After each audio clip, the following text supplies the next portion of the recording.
So we are about to get into the safari station where we can see all the animals in the jungle, supposed to be jungle. And that girl is trying to feed some animal. I think there are six buses, and it runs every 10 minutes. And the show is about 40 minutes. Oh, there's a crow. There's a crow there.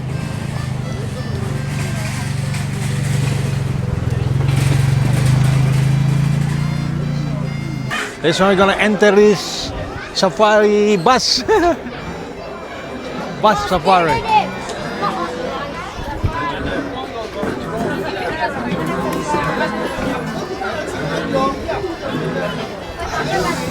Yep.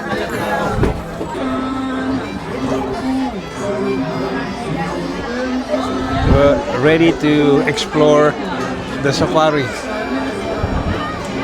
Ready to explore the safari. Yeah.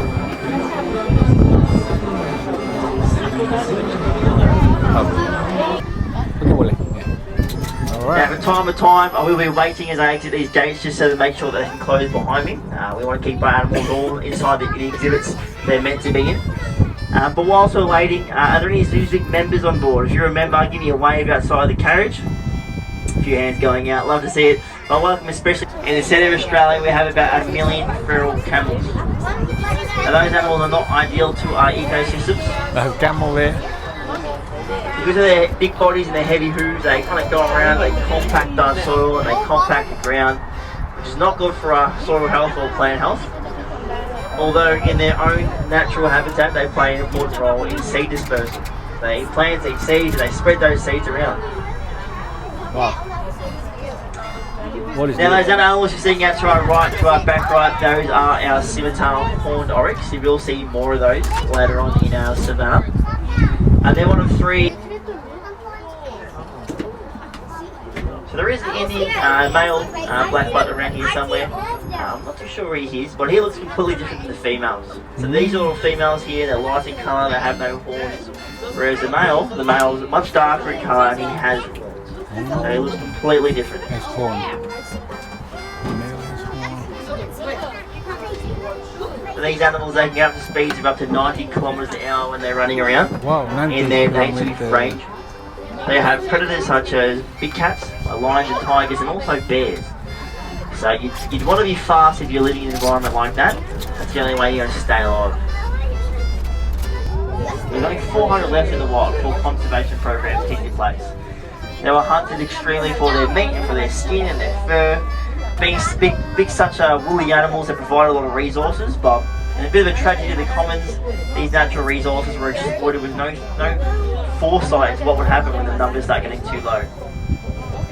Now the archive, the American bias, one of the world's first serious conservation efforts and programs that were put into place. If you ever go to America, you can go to Yellowstone National Park, and that's where they have a very large population in there. They are still wild animals, so you can't approach them anymore because people live in hard way.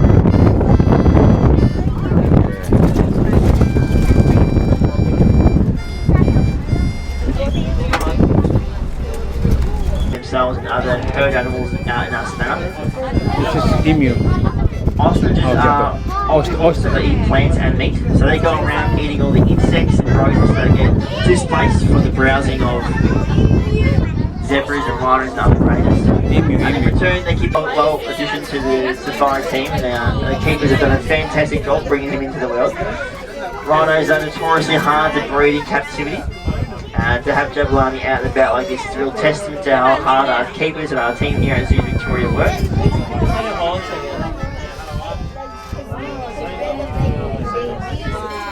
Now rhinos, they play the role of a bulldozer, I like to say, in our ecosystems.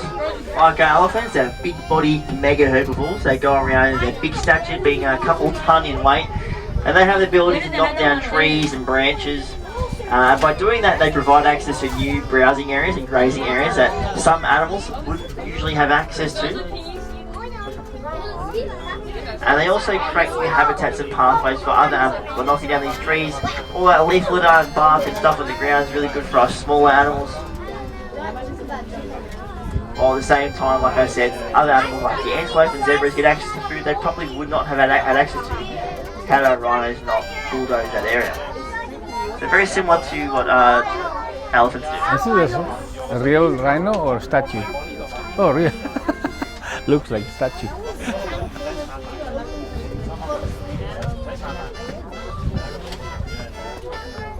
Now you might have noticed each of our rhinos kind of have different sort of horns. Typically